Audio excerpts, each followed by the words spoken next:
Je crois que c'est conforme aux sondages, aux différents sondages depuis un certain nombre de mois maintenant. On peut constater une remontée spectaculaire quand même de Nicolas Sarkozy, qui était bien plus bas dans les sondages. Il s'en tire avec un score de 48% contre 51%, je crois, à François Hollande. Voilà, moi je suis UMP, donc j'aurais souhaité que Nicolas Sarkozy... Voilà, mais bon, après c'est le peuple qui décide, vous savez, dans ces élections, donc voilà. Mais c'est un résultat qui est conforme à ce qu'avaient prédit les sondages. C'est visiblement sans surprise. Personnellement, ça va pas changer grand-chose. Il faut se rappeler que les deux candidats ont été appelés, ou tous les candidats d'ailleurs, mais en particulier ces deux-là, à se prononcer sur la Nouvelle-Calédonie. Les discours qui ont été tenus ou les propos de campagne ne sont pas très divergents, que ce soit pour Nicolas Sarkozy ou que ce soit pour François Hollande. Les deux ont dit qu'il fallait respecter l'accord de Nouméa et rien que l'accord, et que concernant l'avenir institutionnel de la Nouvelle-Calédonie, c'était aux Calédoniens d'en décider. Par conséquent, si y avait le président de la République, le nouveau président de la République qui était appelé à déraper là-dessus, il me semble pas qu'il y aura dérapage, parce que les Calédoniens le lui rappelleront. Voilà. Donc, vous savez, les positionnements, ils étaient relativement proches l'un de l'autre. Moi, ce que je constate dans cette élection, c'est que on a fait croire aux Calédoniens que tout allait changer, qu'ici il y aurait l'indépendance, si c'était Hollande, etc. Je ramène tout simplement aux propos de campagne qui n'étaient pas très divergents. Alors d'abord, c'est aller vite en besogne de dire que y aura une minorité présidentielle. En général, on s'aperçoit que après chaque élection d'un président de la République, en général, il y a ce qu'on appelle pour la gauche la vague rose et puis pour la droite la vague bleue. D'accord ? Je pense que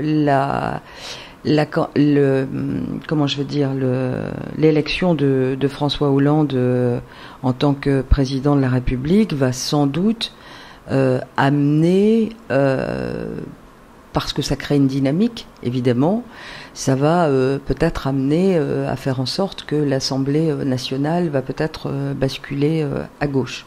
Personne ne le sait et personne ne peut anticiper sur le résultat. Mais en général, ça a toujours été le cas de figure et ça serait une exception si toutefois ça n'était pas comme ça. Alors, ce que j'ai envie de dire par rapport à votre question, où est-ce que vous allez siéger, voilà, j'ai envie de vous ramener à l'élection qu'on vient d'avoir les uns et les autres avec la présidence de la République, de dire qu'on n'est jamais sûr de rien, qu'une élection c'est une élection. Moi je souhaite bien évidemment, et je pars gonfler à bloc parce que je souhaite bien évidemment pouvoir remporter dans la première circonscription ce titre de député. Donc je vais d'abord m'atteler à essayer de gagner cette élection, et puis une fois que cette élection elle est gagnée, eh bien vous reviendrez vers moi et puis on pourra discuter de la suite à donner. Voilà, mais moi je n'anticipe sur rien, mais je pars avec l'intention de gagner, effectivement. Alors effectivement, bon, on anticipait effectivement que ce soit lui le président. Je tenais à rassurer les Calédoniens, il ne faut surtout pas qu'ils interprètent ça comme quelque chose qui va changer grand-chose pour ou contre l'indépendance. Ça, c'est des questions que les Calédoniens régleront entre 2014 et 2018, voire au-delà. Donc il ne faut vraiment pas s'inquiéter là-dessus. Je vois que certains comme Galliano en ont fait un sorcier maléfique qui allait d'un seul coup rendre la Calédonie indépendante. C'est totalement faux et Galliano ment quand il dit ça. Donc ça, c'est une première chose. Au niveau national, il faut bien se rendre compte que M. Hollande aura peu de marge de manœuvre, puisque l'État est tellement endetté qu'il ne va pas pouvoir faire grand-chose. Et notamment si les Calédoniens me font confiance et qu'ils m'élisent député, je serai assez vigilant sur l'état des finances publiques de la nation. Quand on parle d'embaucher 60 000 profs de plus, je trouve ça très sympa, mais comment on va le financer? C'est ça les vraies questions.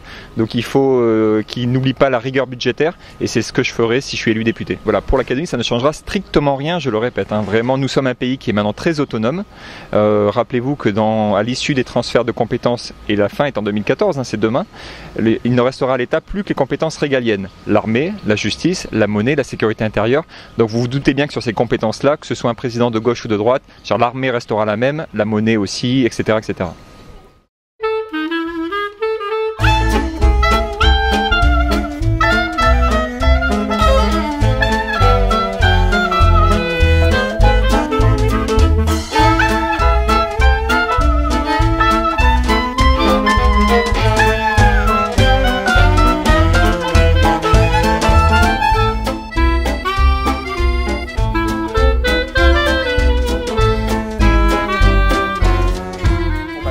Moi, ce que je veux, c'est qu'on s'occupe concrètement des gens.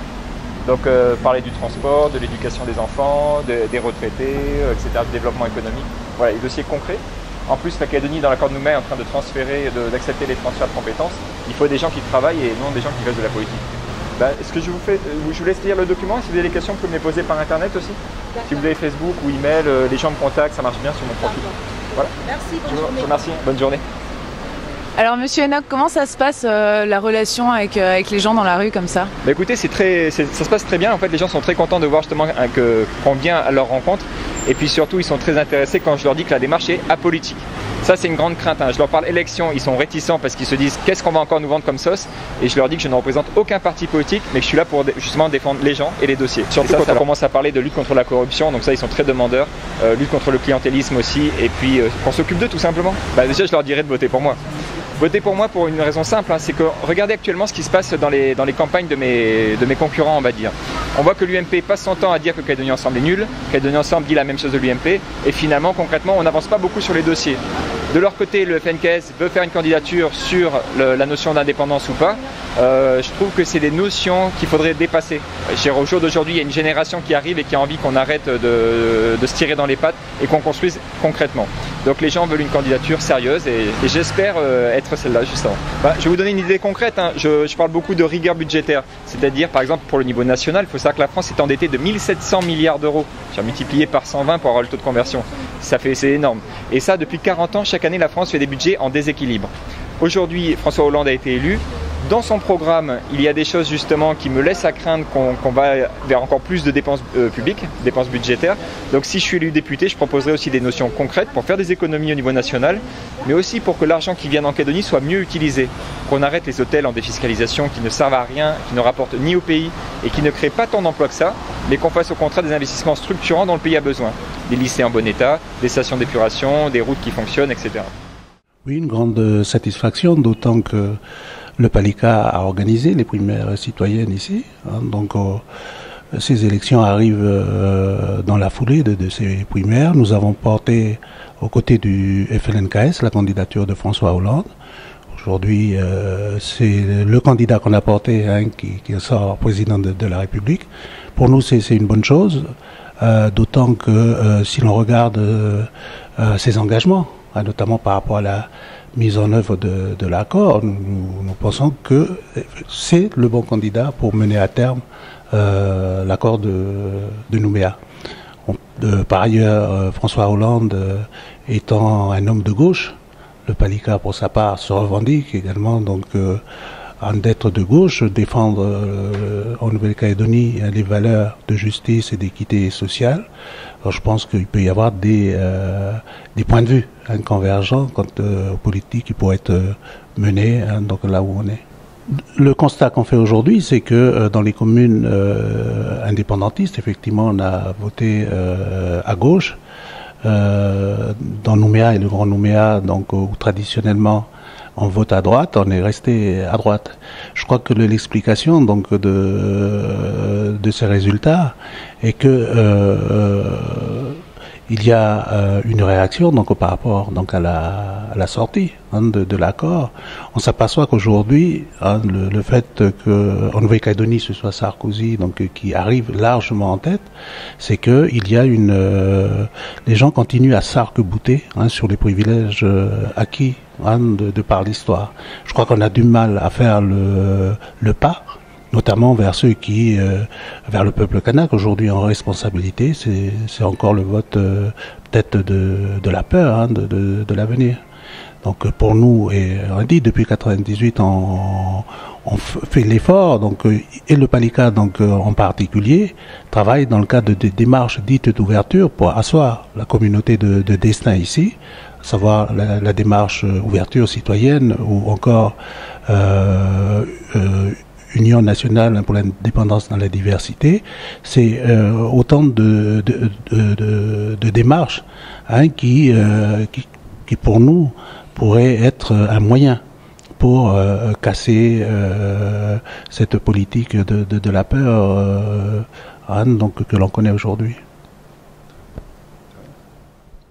Écoutez, c'est une déception à l'échelon national, puisqu'effectivement Nicolas Sarkozy était un très grand homme que nous avons soutenu dès la première heure, mais c'est aussi une victoire au niveau local, dans la mesure où 63% des Calédoniens se sont portés sur la candidature de Nicolas Sarkozy. Alors, nous, en premier lieu, on tient à remercier ces 63% d'électeurs.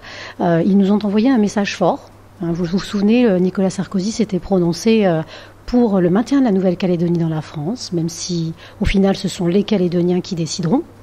Et je pense que ce message envoyé par ces Calédoniens de manière massive est celui qu'ils souhaitent que la Nouvelle-Calédonie reste française. Nous devons écouter ce message, l'analyser, et puis tout de suite nous projeter vers l'avenir et préparer la suite de l'accord de Nouméa qui arrive très vite pour proposer aux Calédoniens une solution qui suscite l'adhésion et qui corresponde aussi à ce vote exprimé dimanche 6 mai.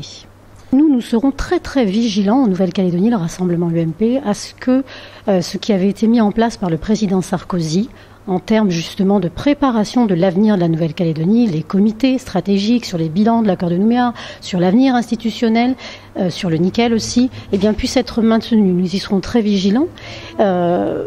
Évidemment, nous ne sommes pas déconnectés de l'échelon national, donc nous serons également très intéressés par ce qui va se passer au niveau national. Mais nous serons en tout cas toujours très combatifs, c'est l'objet de notre combat, que maintenant de maintenir cette Nouvelle-Calédonie dans la France, de préparer l'avenir, et c'est ce que Pierre Frogier et le Rassemblement UMP s'engagera à faire pour les 63% de Calédoniens qui ont voté Nicolas Sarkozy, mais aussi pour l'ensemble de la population calédonienne. Vous nourrissez tout de même quelques inquiétudes quant à ce prochain quinquennat ou les 5 années à venir ? Non, vous savez, les responsables politiques du Rassemblement UMP ont vécu différentes périodes en Nouvelle-Calédonie. Nous sommes là pour discuter avec l'État. C'est un des partenaires de l'accord de Nouméa. Donc il n'est pas question de laisser place à l'inquiétude, mais à la vigilance, au travail, au combat politique pour défendre nos valeurs que je viens de vous indiquer.